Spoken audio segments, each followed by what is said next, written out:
Sex work has been called the world's oldest profession, and coincidentally, it's often enjoyed by the world's oldest men. I'm Gabby Watts, and I host a podcast called American Filth, where I tell filthy stories from American history. But today, we're going worldwide and doing a brief history of sex work. Today, there's often a stigma against sex work, but if you look back at ancient civilizations, some sex work was revered and considered sacred. Like in Mesopotamia, Babylonian women would go to religious temples and have sex with whoever paid them. Then they'd donate that money to the temple.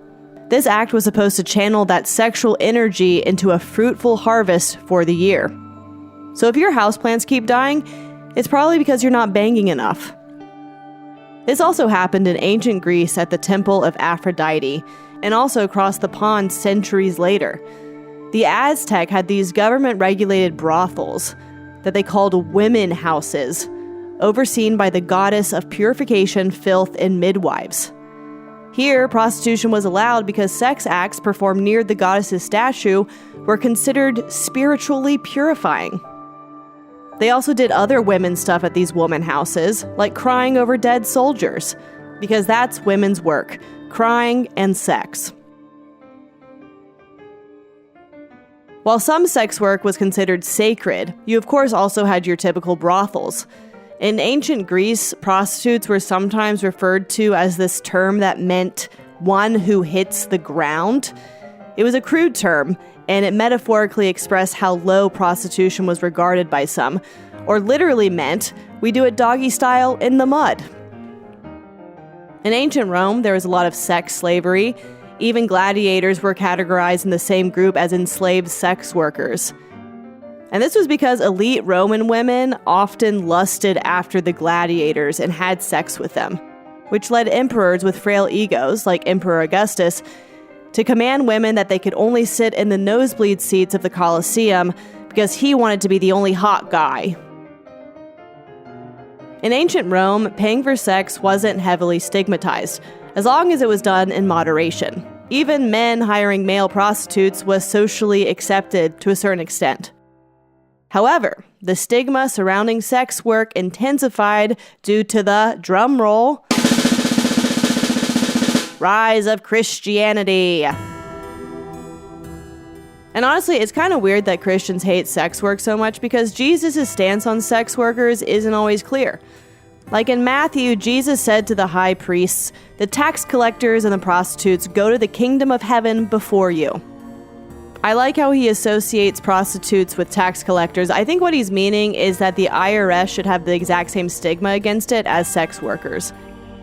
But anyway, other religions like Islam were also very much against prostitution. But at the same time, a lot of Islamic leaders had concubines. They were like, concubines, that's technically not a sex worker, it's a whole different thing. It's like, yes, king, make your own rules, whatever. This brings us to the rise of courtesans, elite sex workers who served the highest echelons of society. I'm talking geishas in Japan or tawaifs in India. These women were essentially skilled in everything to get a party frickin' started, from dancing and reciting poems to provoking great conversation. And of course, they were skilled in everyone's favorite party favor, sex.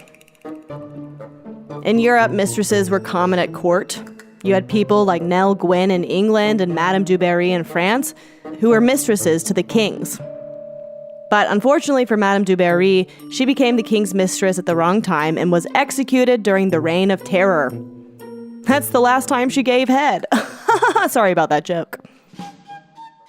In the United States, sex work was largely legal until the 19th century, when a combination of religious conservatism and fear of disease led to more criminalization. But does criminalization stop sex work? Hell no. History shows us absolutely not. In fact, it usually makes it more extensive and unsafe. History shows us that if sex work is regulated, it actually benefits everyone in society. Take this example. During the Civil War, Union generals faced a problem in Nashville. Many young soldiers were getting sick and dying from syphilis and gonorrhea because they kept visiting the brothels.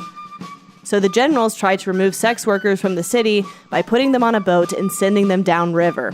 However, no other city would let them dock, so they returned to Nashville.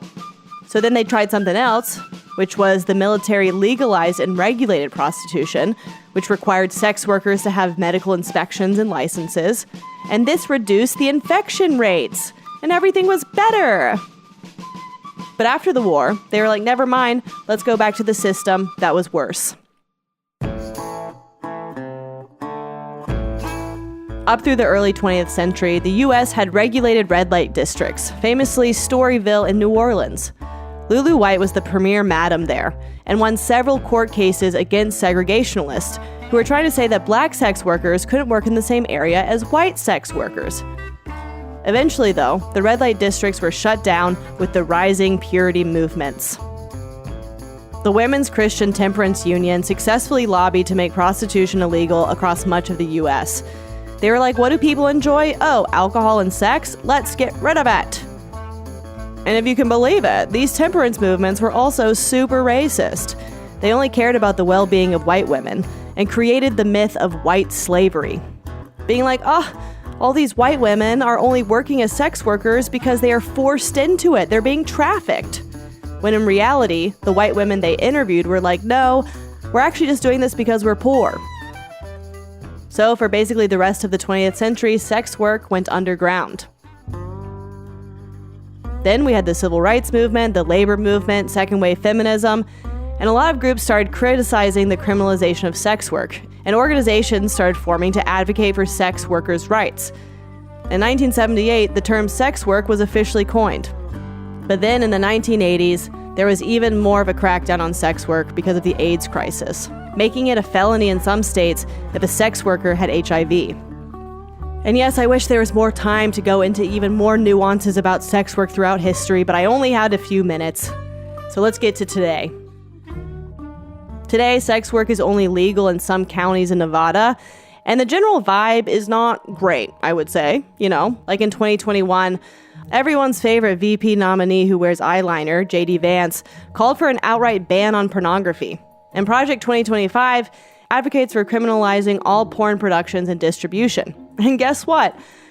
Project 2025 labels most LGBTQ content as pornographic. And of course, these same sentiments are extended to every type of sex work. Even though I bet a lot of those guys involved with Project 2025 are the same people who keep the sex work economy afloat. I'm Gabby Watts, and you can listen to more stuff like this on my podcast, American Filth.